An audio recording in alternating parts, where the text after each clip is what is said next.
수련의 어드밴티지 그리고 디스어드밴티지. 안녕하세요, 타타오입니다. 수련은 인생에 꼭 있어야 하는 필수일까요? 아니면 선택사항? 먹으면 좋지만 꼭 챙겨 먹지 않아도 큰 탈은 없는 일종의 비타민 같은 걸까요? 이 부분을 정리해두는 게 아주 중요하다는 생각이 문득 들어서 한번 풀어보려 합니다. 어떤 일을 하려 할 때 그 일을 추동하는 힘은 두 가지가 있는데, 하면 좋은 이점을 살피고 하지 않으면 받게 될 손실도 살펴보는 것입니다. 이익과 손실의 측면에서 살펴보는 이게 굉장히 효과적이라고 합니다. 그것을 어드밴티지, 디스어드밴티지 살펴보기라고 하는데요. 이 기법을 잘 알아두셨다가 새해에 내가 끊고 싶은 거 또는 도전하고 싶은 거 이런 것에 활용하셔도 매우 좋을 것입니다. 오늘은 그 주제가 수련입니다. 우선 수련을 하면 얻게 될 어드밴티지는 뭘까요? 여기서의 수련은 근본 없이 만들어진 조잡한 수련이 아니어야 하므로 대법 수련을 기준으로 하겠습니다. 수련인의 가장 초보적인 이익은 건강입니다. 그런데 이 건강은 운동이나 보약 또 기타 처방을 해서 얻어지는 건강과는 사뭇 다른 점이 있습니다. 병이 발생하는 아주 깊은 자리, 근원적 자리, 극미시적인 면을 바로잡게 되므로 병과 부조화의 표면이 아니라 뿌리를 제거하게 됩니다. 일반 운동이나 처방이나 기치료는 병증을 뒤로 미룰 수는 있으나 모두 그 근원을 바로잡는 면에는 이르지 못합니다. 그게 병이라는 게 근원이 바이러스나 운동 부족이 아니라 타고 내려온 업력의 발현이 주를 이루기 때문입니다. 운동으로 업력을 제거할 수는 없겠죠? 약도 물론 임시 처방은 되겠으나 업력 제거에는 당연히 못 미칩니다. 꽁 잡는 게 매라는 말처럼 업력을 잡는 건 수련입니다. 바른 수련을 착실히 하다 보면 당신은 피부의 깊은 속부터 고와지기 시작하고, 그것이 피부에 이르면 아름다움으로 광채가 나기 시작합니다. 그것은 꾸며진 아름다움과는 비교가 되지 않는 청정한 광휘입니다. 막 피어난 꽃잎 같고 그에 맺힌 영롱한 이슬 같은 고움, 그것은 성형이나 화장품으로는 없기에 한계가 있겠죠. 그 건강, 그 미묘하고도 당당한 아름다움을 알게 되면 TV 드라마 속의 예쁨 같은 것은 그닥 중요치 않아집니다. 아름다움이란 알미 현상으로 드러난 것이므로 아름다움입니다. 알미 바탕이 되지 않는 것은 이쁨이라고 해줍니다. 그 중간이 예쁨이라고 할까요? 자, 그리고 수련인의 어드밴티지는 진정한 행복감입니다. 자기 존재가 가치 있게 쓰일 때 우리는 행복과 보람을 느끼죠. 그런데 수련은 자기를 강대하고 위대하게 확장하는 작업이므로 그 자유감, 가치감, 행복감은 이루 말할 수 없습니다. 그것도 여타의 공부처럼 한 면만 치우치게 발달시키는 게 아니라 전면적인 확장입니다. 우리가 운전을 하거나 운동을 해서 근육량을 불리거나 어떤 특정한 기능 공부를 한다면은 치우친 발달이죠. 부분적 발달이죠. 그런데 이 수련은 전면적 발달입니다.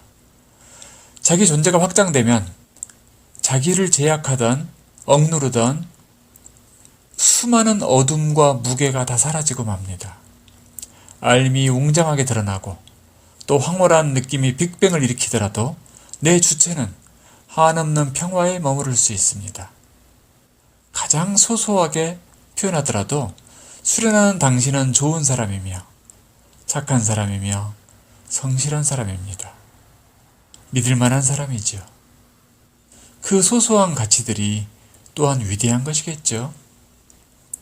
지금 건강과 행복을 이야기하니 몸의 건강과 정신의 행복이라고 칸을 나누는 분도 계시겠죠? 그게 아닙니다. 몸과 정신은 실은 둘이 아니기 때문입니다. 몸은 좀 거친 물질 입자라면 정신은 극히 미세한 입자입니다. 그러니 건강도 내 전체의 일이며 행복도 내 전체의 일이고 그 둘은 맞물려 있습니다. 이제 수련과 거리가 먼 사람, 즉 세인이라고 할까요? 어떤 어드밴티지가 아니죠. 어떤 디스어드밴티지가 있는지 볼까요? 늘 건강을 걱정하게 되죠. 병의 눈치를 보고 삽니다. 병이나 재난의 근원을 보지 못하니까 그 고통의 바람과 태풍에 그냥 순간순간 휩쓸리고 하는 것이 보통 세인들의 운명입니다. 일상이죠. 그러니 때로 아프고 때로 좀 나아졌다가 이런저런 중독 속에 몸을 담고 대책 없이 망가지고 결국 늙으며 자기 생애의 주권을 너무도 허망하게 상실해가는 것이 세인의 보통 평균적 인생입니다. 자기 몸 관리한다 해도 운동이나 어떤 처방에만 기대는 소극적인 방법, 그것은 근본적인 건강과는 언제나 큰 갭이 있습니다. 아주 큰 크레바스와 같은 공간이 떨어져 있죠. 그런 방법들은 모두 외부 힘에 자기를 넘겨준 것이에요. 그래서 효과에는 늘 아쉬움, 목마름이 따르게 마련입니다. 수련은 자기 내면에서부터 맑고 밝게 청리해 나가는 것이므로 그 효과는 매우 본원적인 것입니다. 그리고 언제나 바닥을 알 수 없는 불안이 몸을 휘감고 있죠. 세인들 말입니다. 그 불안은 모름에서 오고 자기 존재에 대한 기억 상실에서 오는 것이기도 합니다. 모르니 두렵고 어두우니 겁나는 거죠. 세인의 일생은 하루하루 이 골목 저 거리를 헤매며 사는 노숙자의 삶과 같고 나그네의 삶과 같고 거리를 굴러다니는 차풀 덩어리와 다를 바가 없습니다. 그리고 주체가 없는 길고양이 같은, 들개 같은, 사실 다를 게 없어요. 수련이는 다를까요? 완전히 다릅니다.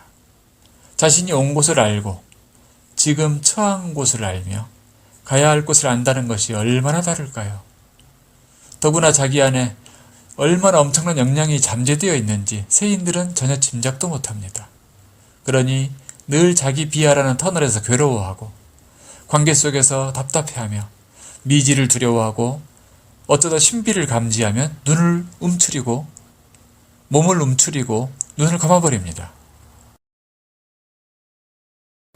수련의 어드밴티지와 디스어드밴티지 대략 설명이 되었는지 모르겠습니다. 물론 여기 거론한 것은 사실 극히 일부분입니다. 너무 깊은 차이를 도마 위에 올리면 믿어지지 않을 테니 오늘은 소프트하게 접근해 봅니다.